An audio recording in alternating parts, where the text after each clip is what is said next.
Uh, like it's been awesome the last couple of days just to see the guys after the game in Rochester, how much they were enjoying each other and just having that experience. And I told them this morning, I said, if we finish this season off the right way and win our last game, I said that'll be 10 times or 100 times better feeling.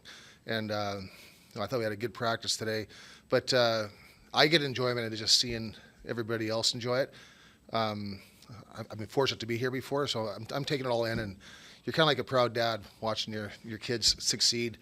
And so it was a lot of fun the last couple of days just to think about it, and now we're getting ready for the finals. I know it's not over yet, but to look back at almost 2 months of playoffs and see what this team has overcome, what does that say about the talent this group had? I mean, we were talking about this at the end of April. What does it say now to be sitting here in June about this group? Well, it says a lot about the character in the room. It says a lot about how close they are as a team.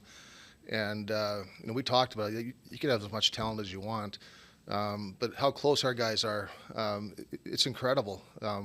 Riding home on the bus about half an hour to an hour away from pulling into the arena, and they had country music on, and they're all singing together. So that's the type of group we have, and it says a lot for them. For a lot of people in that room, it's their first time going to a finals like this. So I told them just to embrace it, have fun with it, and just enjoy it because it doesn't happen too often.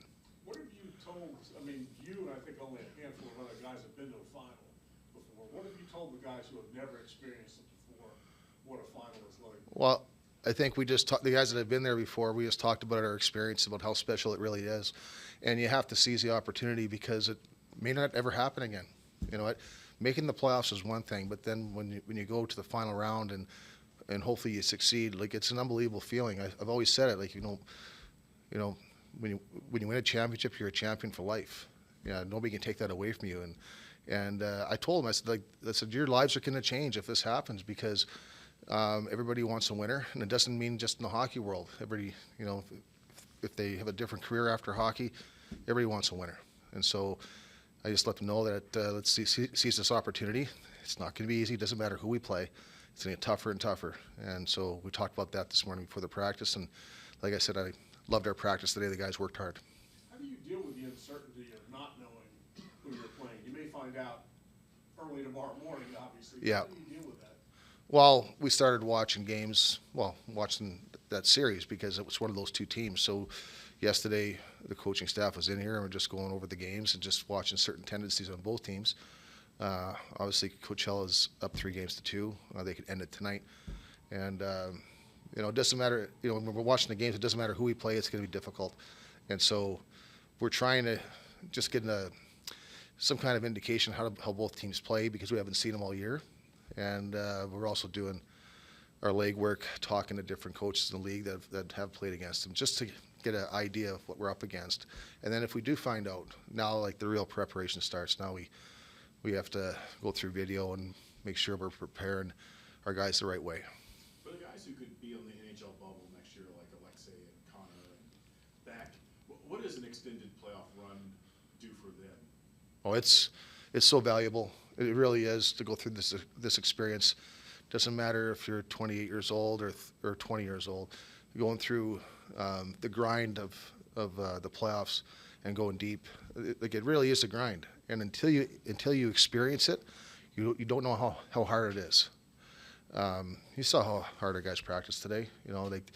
They all know what's at stake. But for them, to have this experience, it's going to benefit them with their careers moving forward. And I've always believed in that. I believed winning is a form of development because if they can't win in this environment to Calder Cup Playoffs, then they won't be able to do it in the Stanley Cup Playoffs. Yeah. And so it's more of a training ground, just like anything else. I think the guys understand how hard it is now, and they'll learn drastically from that. Just talking to Helms, you told me about a speech you made at a pig roast back in October. Do you remember what you said and the reaction you got?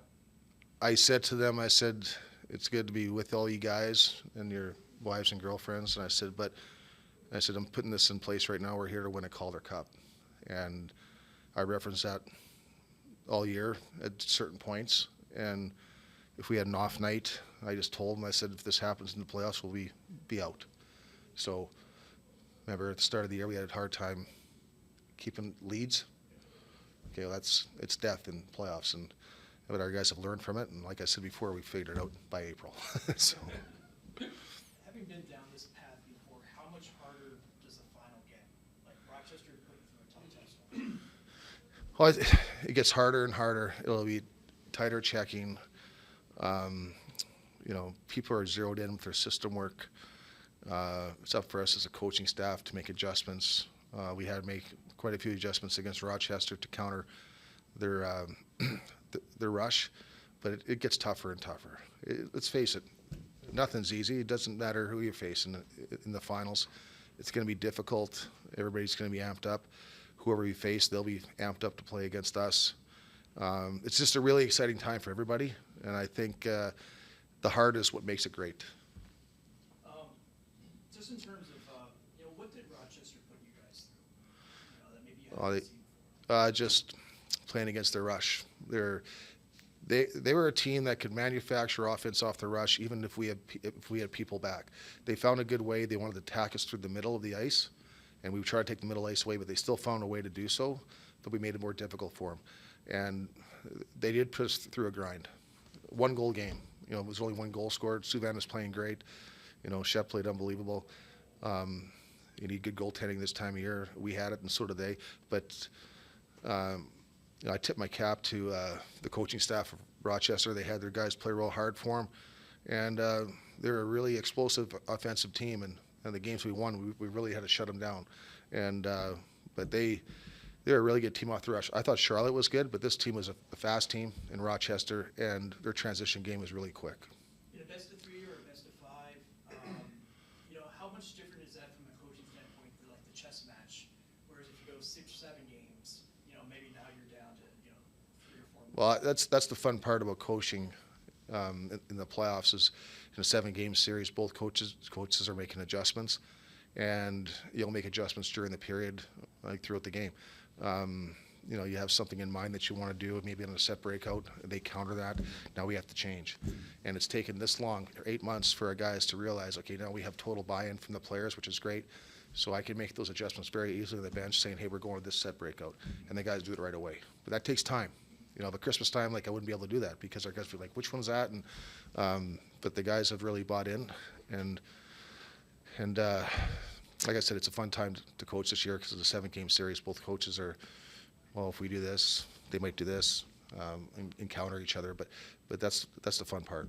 Does it force you as a coach to kind of dig deeper into your, not your bag of tricks, but just, because, maybe like in a short series you have 1 or 2 weeks, but now Yeah. 5, 6, 7 weeks into it. Yeah, it does. It forces you into all your experience of coaching. Okay, if they're doing this is how we counter that. And is it the right fit for our hockey team?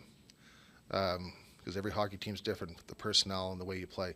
So, yeah, the head coach has to be on their toes, especially in the finals. Are you hopeful Iorio is going to play for you in these finals? Hopeful, yeah. He's out there skating today. You saw he was in a red jersey, but he looks good out there. But obviously, it's an injury that we want to make sure that we're cautious with. Coach, you kind of answered this a little bit with Patrick's question, but with a team that's so close and the bond that they have, when you and your staff are going over switches to making changes to make, how much confidence does their bond and unity on the ice have where you're hearing like, I feel confident in this move? Does that take away any of the angst in the moves and games? Yeah, it doesn't bother me because this team's bought in.